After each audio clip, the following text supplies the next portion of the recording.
Hello everyone, मैं हूं जयेश राजगौर और स्वागत है आप सभी का इस नए इंटरेस्टिंग यूट्यूब वीडियो में।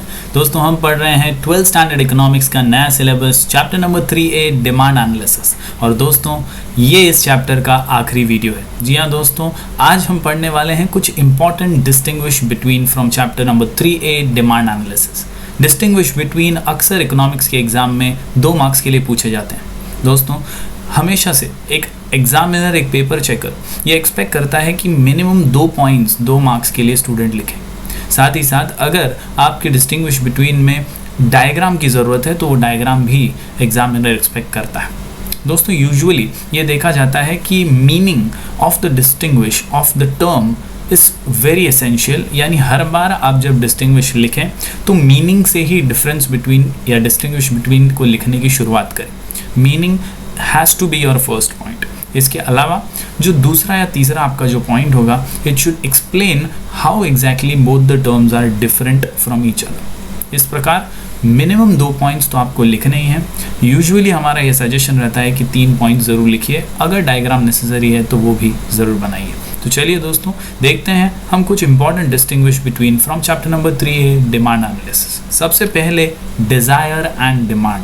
जैसा कि हम सब जानते हैं, डिज़ायर आम भाषा में इच्छाएं, लेकिन वो डिमांड नहीं बन सकती जब तक it is not backed by ability और विलिंगनेस टू पे। और इसी मूल जो बेसिक इनका कॉन्सेप्ट है, इसी से ही ये दोनों एक दूसरे से अलग बन जाते हैं। चलिए देखते हैं कैसे हम एग्जैक्टली इसे एग्जाम में प्रेजेंट करेंगे। Desire simply refers to a mere wish of a person to have a particular commodity, यानी डिज़ायर सिर्फ और सिर्फ इच्छाएं हैं। Whereas demand refers to a desire backed by the ability and willingness to pay for a particular commodity। यानी पहले point में हमने दोनों के मीनिंग्स बता दिए हैं। उसके बाद a person can desire anything at any point of time.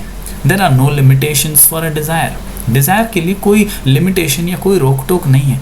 कितना भी चाहिए उतनी इच्छाएं, हमारे सपने तो कभी रोक नहीं सकता कोई। जितने सपने देख सकते हैं, जितनी इच्छाएं हैं वो बढ़ती ही रहती हैं।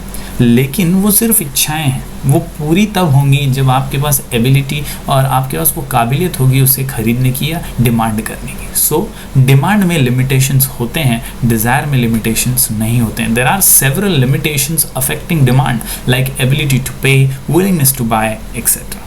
बढ़ते हैं तीसरे पॉइंट की ओर। There is no relation between desire with price, place and time. यानी इच्छा का किसी समय से या किसी जगह से कोई लेना देना नहीं है, ना कि भाव तोल से या दाम से कोई लेना देना है। इच्छाएं तो फ्री हैं, वो कोई भी इच्छाएं प्रकट कर सकता है। तो डिज़ायर जो है ये कम्प्लीटली फ्री है from all these important terms like price, place और time. Whereas demand is a subject or is a particular thing which is affected by price, place or time. Demand has a relation with them. Thus, price, place and time affect demand. Lastly, desire has a wider scope as it includes demand, whereas demand has a narrow scope as it is a part of desire. तो इस प्रकार ये 4 points मैंने आपको दिए हैं। आप कोई भी 2 एटलीस्ट लिखिए बोर्ड एग्जाम में, अगर आप इसे अटेम्प्ट करते हैं तो। याद रखिए, मीनिंग वाला पॉइंट जो फर्स्ट पॉइंट होता है वो लिखना ही है। उसके अलावा आपको अच्छे से प्रेजेंट करने के लिए सूटेबली पॉइंट्स लिखने हैं। Minimum 2 points are expected for 2 marks. At least try to write 3 points. अगर किसी डिस्टिंग्विश में डायग्राम वगैरह है तो वो ड्रॉ करना ज़रूरी होता है। बढ़ते हैं हमारे अगले डिस्टिंग्विश। इस चैप्टर का अगला इंपॉर्टेंट डिस्टिंग्विश है expansion of demand and contraction of demand. जी हाँ friends, expansion of demand and contraction of demand, ये दोनों ही वेरिएशन इन डिमांड या वेरिएशन ऑफ डिमांड के केसेस हैं या टाइप्स हैं। Expansion of demand is a case of variation of demand. It takes place when quantity demanded is more due to fall in price alone। इसके उलट अगर आप opposite देखेंगे तो contraction is a case of variation demand. Once again it takes place when quantity demanded is less due to rise in price alone. यानी याद रखिए कि एक्सपांशन हो, कॉन्ट्रैक्शन हो, ये सीधे सीधे प्राइस की वजह से होते हैं। एक जगह एक्सपांशन यानी बढ़ रहा है डिमांड, क्यों? क्योंकि प्राइस कम हो गया है। और कॉन्ट्रैक्शन में डिमांड कम हो रहा है, क्यों? क्योंकि प्राइस जो है वो बढ़ गया है।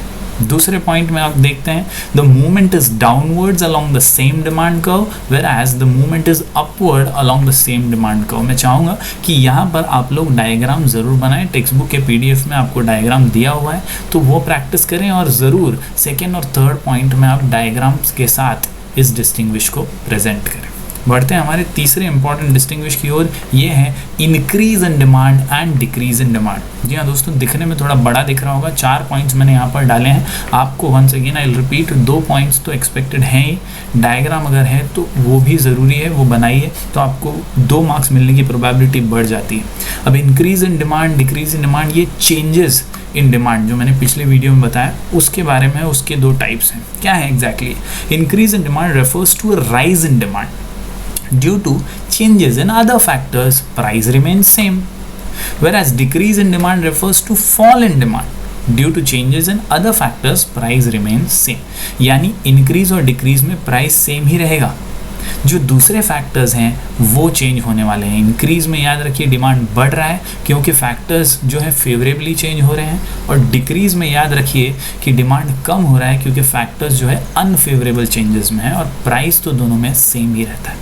दूसरे पॉइंट पे आते हैं, increase in demand occurs when more is purchased at the same price and same quantity is purchased at a higher price. देखते हैं आगे, decrease in demand occurs when less is purchased at the same price or same quantity at lower price.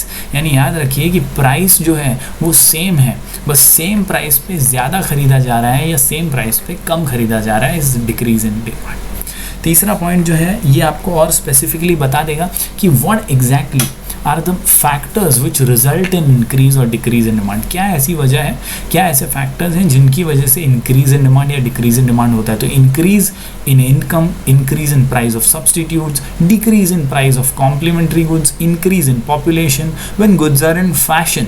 ये कुछ कारण हैं जिनकी वजह से इंक्रीज इन डिमांड होता है। अगर आप इनकम बढ़ गई तो आपने डिमांड ज़्यादा कर दिया, अगर आपके जो प्राइस ऑफ सब्सटीट्यूट्स थे उनका प्राइस बढ़ गया तो आपने यार डिमांड उसको ज़्यादा कर दिया। Decrease in price of complementary goods, जिसके अलावा इंक्रीज इन पॉपुलेशन, मैंने कहा था पॉपुलेशन ज़्यादा तो डिमांड ज़्यादा, तो इस प्रकार ये कुछ फैक्टर्स हैं जो इंक्रीज इन डिमांड को रिजल्ट करते हैं। डिक्रीज इन डिमांड में याद रखिए decrease in income, decrease in price of substitute, increase in price of complementary goods, decrease in population when goods go out of fashion. By heart करना काफ़ी आसान है, याद रखिए इंक्रीज है इधर और इधर डिक्रीज है, बाकी बहुत आसानी से आप पॉइंट्स को जॉट डाउन कर सकते हैं। आखिरी point, once again diagram important है 2 मार्क के लिए अगर आप प्रोबेबिलिटी बढ़ाना चाहते हैं। When there is an increase in demand, there is demand curve. The demand curve shifts to the right from DD to D1, D1, as shown in the figure. साथ ही साथ when there is decrease in demand, the demand curve shifts to the left from DD to D2, D2. दोस्तों diagram जो है अपने text book के PDF में है, आप देखिए और उन्हें बनाने की प्रैक्टिस अभी से शुरू कर दीजिए। 2 मार्क के लिए डिस्टिंग्विश बिटवीन आएंगे, 2 मार्क्स की प्रोबेबिलिटी बढ़ जाती है जब आप एटलीस्ट 3 पॉइंट्स लिखते हैं।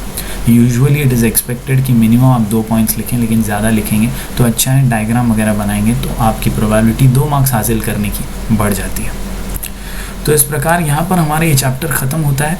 डिस्क्रिप्शन में मैंने कुछ लिंक्स दिए हैं, ज़रूर उन्हें देखिए। सबसे पहला लिंक है पूरे चैप्टर को रिवाइज़ करने के लिए स्मार्ट PDF। इस स्मार्ट PDF के ज़रिए आप सारे वीडियोस ऑन द गो कहीं भी कभी भी देख सकते हैं। साथ ही साथ दूसरा जो लिंक है ये है notes of this chapter number 3A के नोट्स मैंने डिस्क्रिप्शन में डाले हैं। पूरा एक्सरसाइज सॉल्व है, उसको आप अपने नोटबुक में अच्छे से सॉल्व कीजिए, उसे रिपीट कीजिए रिमेंबर करने के लिए। ये बहुत ज़रूरी है that you remember to repeat to remember. तो आसानी से आप इसे बाय हार्ट भी कर लेंगे और समझ भी लेंगे। अगले लेक्चर में दोस्तों हम फिर एक बार मिलेंगे, तब तक के लिए पढ़ते रहिए, बढ़ते रहिए और बने रहिए हमारे चैनल पर। Do like, share and subscribe.